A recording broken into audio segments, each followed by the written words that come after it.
What's up, you guys?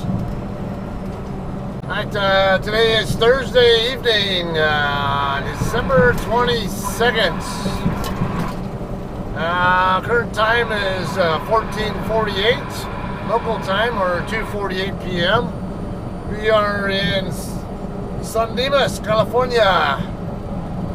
Right around the spot, I just passed, right when I started talking, is around the spot where Bill and Ted, from Bill and Ted's, the Bill and Ted movie series, supposedly had their, slide over, because I think I got on 57 South here. Anyway, if you've seen the Bill and Ted movie series, their most recent one, Bill and Ted Face the Music, there's a spot there, maybe, and I'm gonna kind of spoil the movie a little bit for those of you guys who have not seen it before, but for those of you guys who have, they're instructed to find out where they're supposed to perform this gig at this place called MP46. MP46 basically it was short for Milepost 46, which was right where I was starting this video from. Alright, now, yeah, and that really is, the mile 46 really is the spot on the 210 freeway, literally where I started this video at, and, or this vlog, and it really is in San Dimas. Anyway, we're on our way to deliver a load in Durafreight, or the Tropicana facility in Walnut, California. Not too many miles from here, right by where the 57 and 60 freeways meet up on the,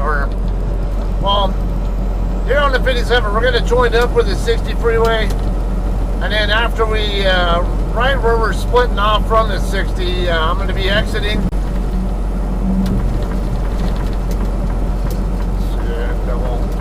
I tend to like to stay in the right lane because a lot of times it's the right lane that, stay in the left lane on interchanges, because usually the right lane merges into the left lane on the interchange, and then the left lane ends up merging with the freeway traffic.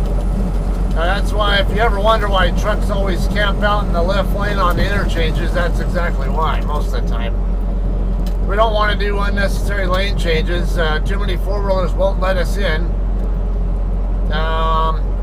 And they don't leave space either, whereas most truckers are, well, not all of us, there are some bad ones out here, but a decent number of truckers will actually leave space, just in case, and it's a lot easier for traffic to flow around us, and so if you get someone next to us, it's easier for them to, either get, pull ahead of us or drop back behind us. But anyway, yeah, we're 57 southbound now. Now, I have been to this customer a couple times, 2 or 3 times before. Actually, I just delivered to this same place not very long ago, and I did vlog it too. Usually I go there to pick up loads, not deliver them. However, yeah, this one's going to be a delivery.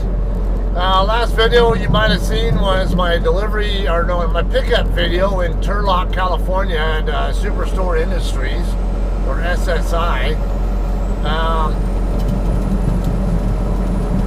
I had a little caveat on that video there with the cameras. For some reason, the driver's mirror camera was not recording until I think I was docking out, something like that. So wasn't able to get as good footage there as I normally would like to, but at least it was something. Alright, losing speed on this hill, but I know when we get up here over this curve, I want to say we end up losing that right lane anyway. Alright, so how do I end up over here after picking up at Turlock when that load was going to Florida, if you had watched that video? I ended up swapping off that load in Phoenix. There was another driver who was trying to get home to Florida for Christmas, so we ended up swapping in Phoenix. She ended up taking over the load there, and I ended up bringing her load back into California. Now, another cool thing with I guess I've been running miles, but this last week I think I've slept in my bed at my house more often than I've slept in that bed right there behind me. I had that load coming into California before I delivered those Hobby Lobby loads. Stayed the night at my house. Made the 2 deliveries, went back to my house for a 10-hour break after I got through delivering that load. Ran up to Turlock to pick that load up. Had to do a 10-hour break on the way down, but stopped at the house for another 10-hour break. And then I ran it from there to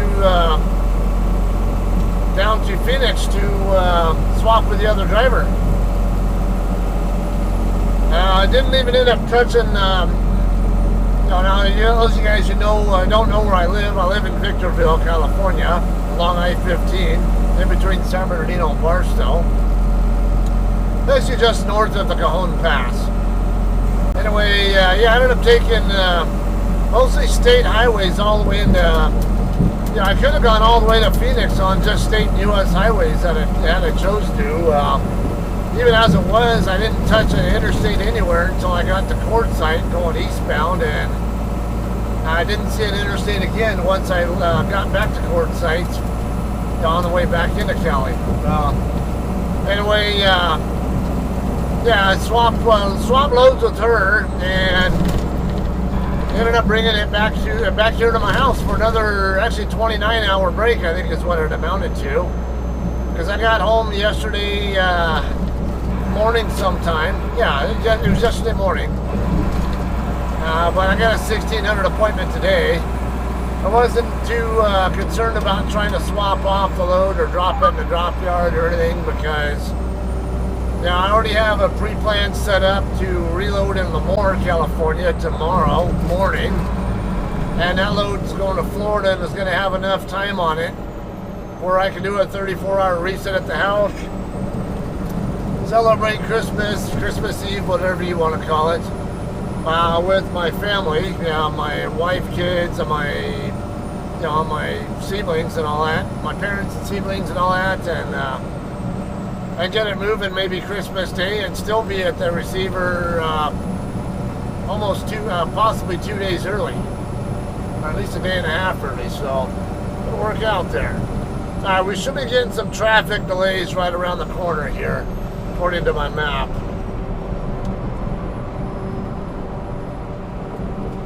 Yeah, we're going to be joining up with the 60 freeway here in a second. Yep, here's a delay right here, right after this overpass.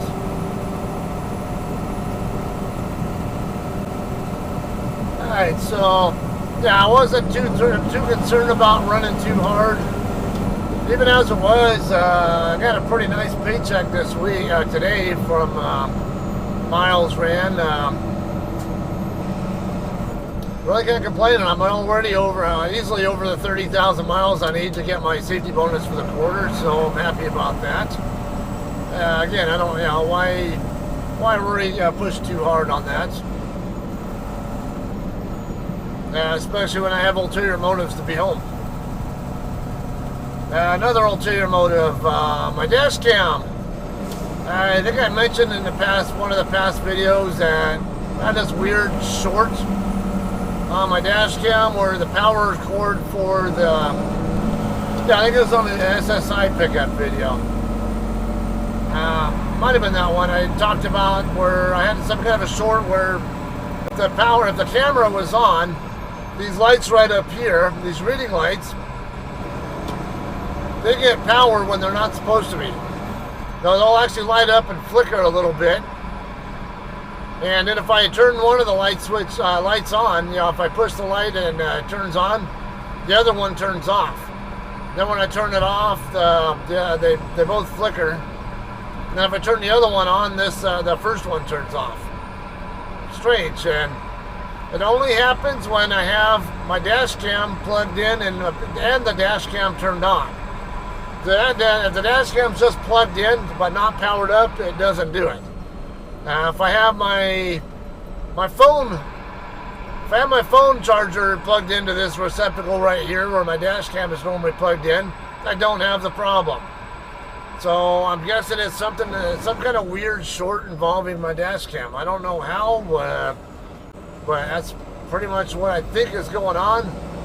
That is, I already ordered it. It's supposed to be at the house today. It did not show up by the time I had to leave though, so maybe when I get back there tomorrow, it'll be ready to put back in the truck. And maybe have a little bit more reliability with stuff. I think I had mentioned I was having problems. I think I wasn't able to vlog one of my pickup delivery videos because the camera wouldn't stay running because of it. I think I'm going to need to move left another lane, if I recall. I'm pretty sure this lane ends after by Grand Avenue.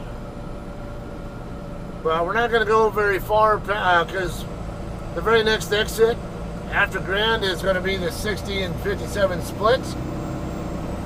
And yeah, Brea Canyon Road is where you can see a sign for it right up here. Brea Canyon Road and alternate 60 West.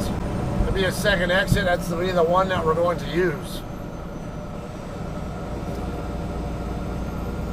Alright, something else I want to talk about here.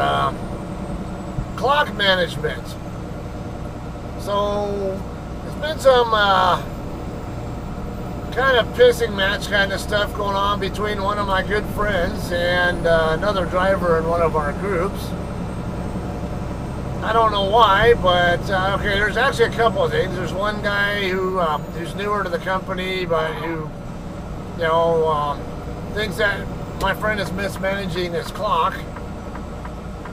And another guy who has been making it a goal to get 700-mile routes, shifts, but is unable to and thinks it's very hard to do. A 70-mile-an-hour truck, sorry, but 700-mile shifts is not hard to do. Depends on where you're at, though. If you're going to be spending time on U.S. highways a lot or going through towns, whatever, that'll slow you down, yeah, it's definitely harder to do. Generally, it may be even impossible depending on where you're at, what kind of load you're under, what kind of terrain you're going on, and how many towns you're going to go through that are going to slow you down and stuff like that. Me personally, I don't think 700 is hard to do at all, though, in a 70-mile-an-hour truck. I can do 700 plus most shifts, not all, but most shifts, if I chose to. However, I choose not to do it. I can do 700 plus, but I usually don't. It really depends on the load that I'm under, though, and if I have a particular ulterior motive to do it with. Like I think I might run a 700 if I have a chance to meet up with a friend at a particular truck stop. Or getting to that particular truck stop will allow me to get home on the next shift. Or if I can run 700 miles to get home, yeah, I'll go ahead and do it. But most of the time, if I'm not running in California and I'm not slowed down by traffic delays and stuff, I just go ahead and run about 650, 660 or so per shift. Usually puts me right around the ballpark of 10 hours of 10 hours of my 11-hour drive clock I've used up.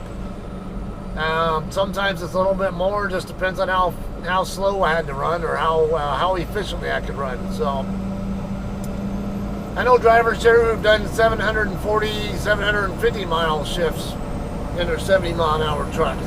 So trust me, it can be done. It's not that hard. It's just depends on what time of day you run, how heavy, like I said, it's the other thing. If you run a lot of day shift hours and you're dealing with a lot of people slowing you down, you're going to have a harder time doing it. But if you run in the middle of the night like I tend to do, when the traffic is lighter, you don't get slowed down as much by other drivers. Also, the more times you stop for a break along the way, the less likely you're going to be to knock that out. Yeah, I think there's 2 lanes right here. Yeah. Alright. I know I want this lane here. I know that SUV back there thinks I want over their lane, but I don't. I'm just trying to warn them that I'm coming this direction. But anyway, yeah, and it's guy jaw jacks my buddy though, and you know, thinks that he's running his clock wrong. Really, okay, my friend likes to run 700 plus shifts. He likes to run down his 11-hour clock every shift. Now, if that's what he likes to do, so be it. That's his prerogative. That's how he likes to run his clock. Trust me, he gets good miles doing it, and there are advantages to doing it as well, where like if you get into your recaps a lot, which I do all the time, the more hours you run early on, the more you have coming back when you start getting into recaps. We're going to make a right turn here at the end of the intersection here. However, you run more risk of having log violations for going over your 11-hour clock or something.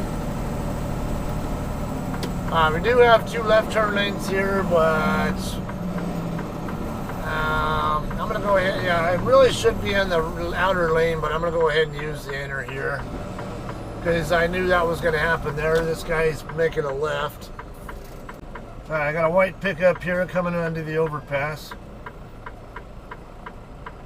Once he goes by, yeah, it should be clear.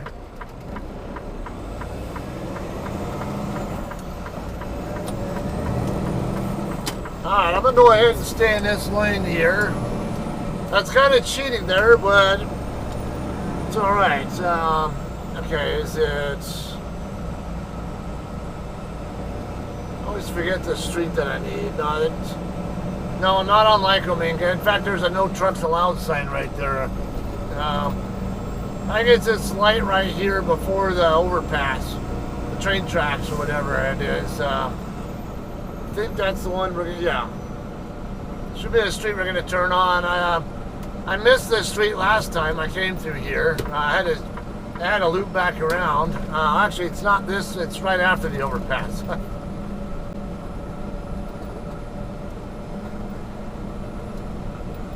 Washington.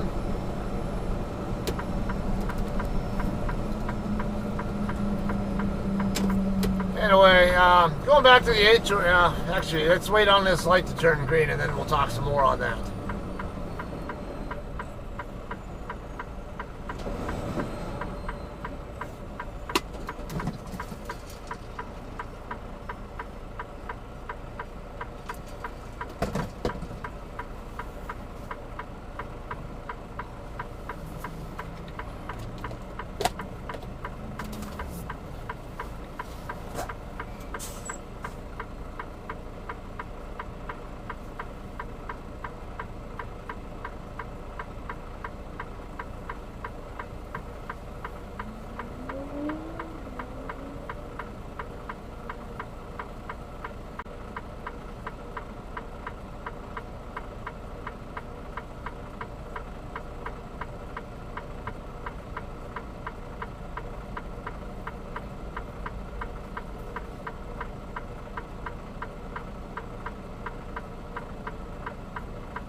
Alright, so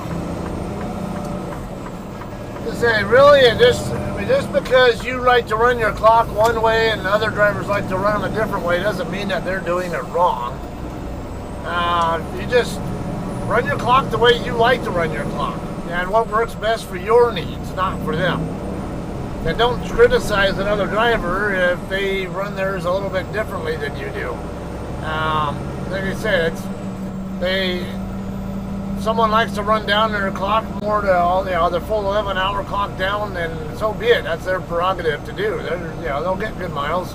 It's just how efficiently are you taking your breaks? Are you taking 10-hour breaks, or are you taking? I think I need the left lane here, if I recall. We're gonna have another light coming up. I think it's Lemon Street, if I recall. Let's light up here. We're going to go straight through the intersection, and we'll park in the center turn lane, and then Walker Bill's up to the guard shack, and then when we get a door assignment, we'll bring the truck in. Alright, yes, Lemon Avenue. Yeah, so you see this other truck parked right here in the middle. We're going to park right behind him.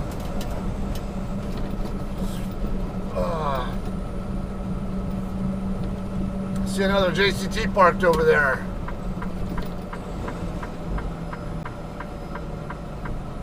Okay, a customer will be right up ahead on the right side.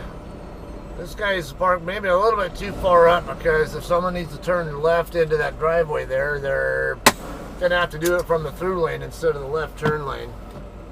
Something you might want to think about when you're here. Don't force people to use straight through lanes to make their left turns when there should be when there's a left turn lane that they should be using and should be able to use if you don't do that kind of stuff. All right, let me get checked in. We'll get docked in and we'll have some more for you. All right, guys. Checked in. He wants me to go ahead and bring my truck up. We're going to have a dock door right away. Let's give it extra space here before we... I'm assuming that other JCT truck is here to pick up a load.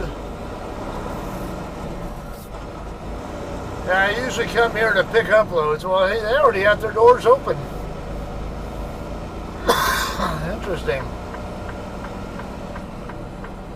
Alright, swing extra wide here. Martin, when he came in, he actually ran over the curb.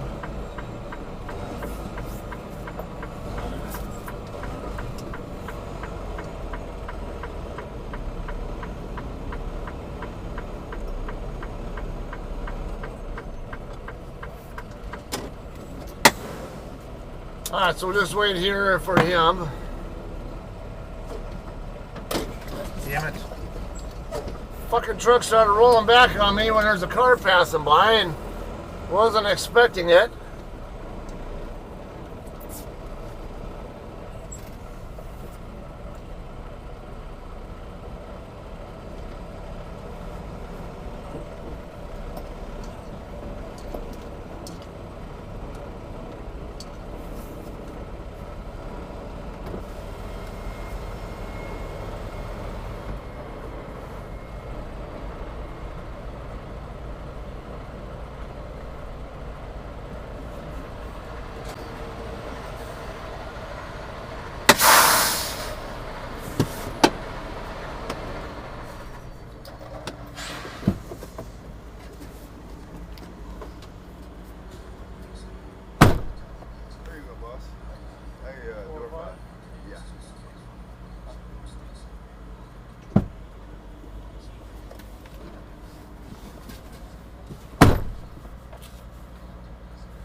You have 6 hours and 25 minutes of remaining drive time.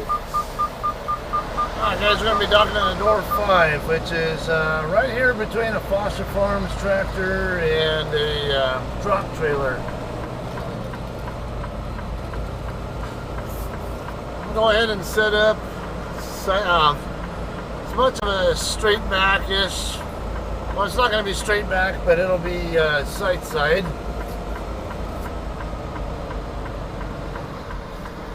Get my doors open now while I'm out of the way, except for the unoccupied yard mule. Alright, there's the guy with the vest on over there by my door. Actually in between my door and the one that's next to it, so. Now I got another guy walking his bills up to the office.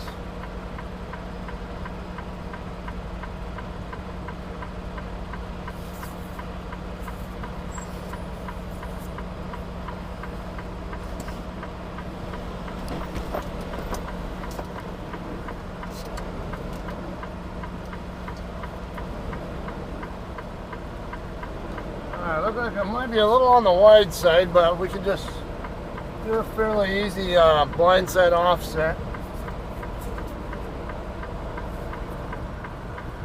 Yeah, not very far off at all there. Is that the driver or something? I don't know. He's like camping out in the area where I'm going to dock in. It's not a smart thing to do though.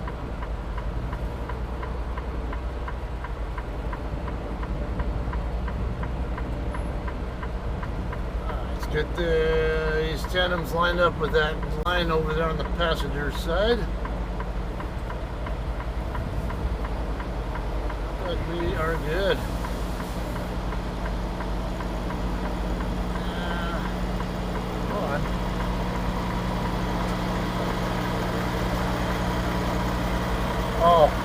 No, I actually, before I docked in, one of the rules they have here, they want you to get all your load locks out of the trailer before you bump the dock. So we get those out first and then we'll hit it.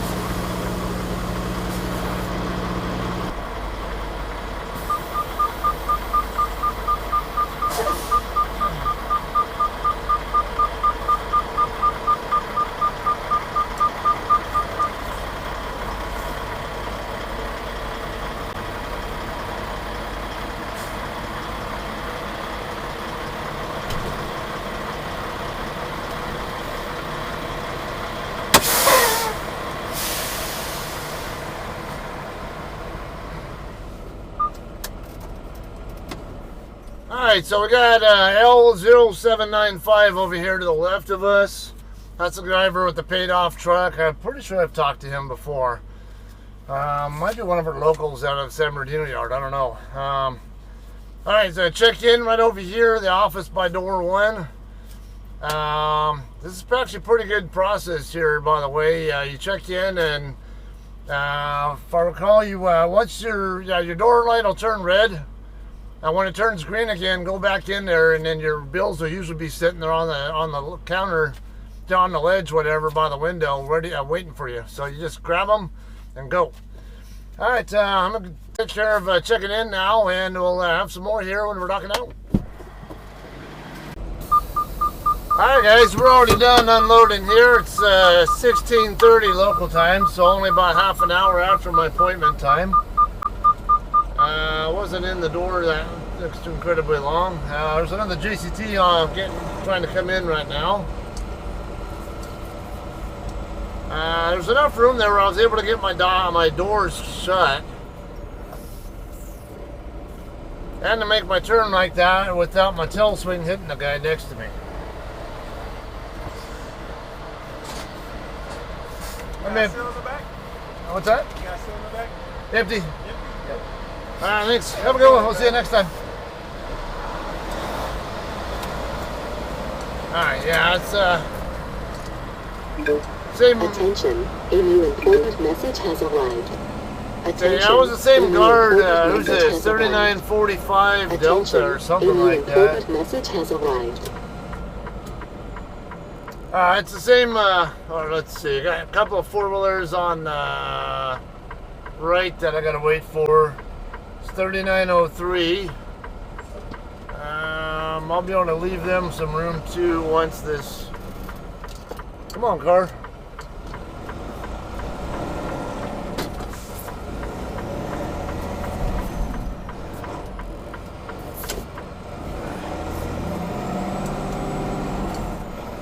Alright, 3903. Bit of a pain to get out of there with what's going on there. I've still got commute traffic to deal with. Now I'm going to be going up to Lemoore for my reload, as I mentioned. Kind of iffy on doing another pickup vlog there. I've been there several times in the last few months. I don't know if you guys really want to do that, so not really a hell of a lot I can really talk about there. We're going to make a right turn here on Lemon. I'm going to get on westbound 60. The path of least resistance seems to be 605 north to 210 west to 5. I can get my trailer washed out at the Blue Beacon over in Wheeler Ridge on the other side of the Grapevine. So I'll just go ahead and do that then. Otherwise, it's going to add a lot of time going up and around the other side of the Angeles National Forest. Down via I-15 and Highway 138, Highway 14 and Highway 58 up to 99. Instead, I'm going to just go ahead and take 605, 210, and 5 up to State Route 41. And then just hit 41 up in Kettleman City and then just go straight up. And that'll take me right up to where the customer is at. That's the plan there. Just hope I don't have too long a line trying to get my trailer washed out over at Blue Beacon. If there is a line, it's really not in bad shape. I got a broom I can always use to sweep it out. So it's not like I had a meat load here. It was, but you know, JCT wants us to wash out our trailers after every delivery, ideally. So if there's not too much of a weight there, I'm gonna go ahead and do it then. Otherwise, not much else here though. I do have one other little thing I guess I can talk about there on the way up to Lemoore if I do decide to do a pickup vlog for you. So I didn't talk about it in this one. It was just I'd rather do what I want to talk about at the beginning of the video, not the end of it. There's more retention on people watching the channel or watching the video at the beginning of the video than there is at the end of it. So we'll wait till the beginning of a new video. Maybe just go ahead and do that Lemoore pickup and kind of give you some spiel about that. What I will talk about, and we'll call it a day then, right? Alright, this is westbound 60. I'm not going to drag this on, so we'll go ahead and call this one here a day.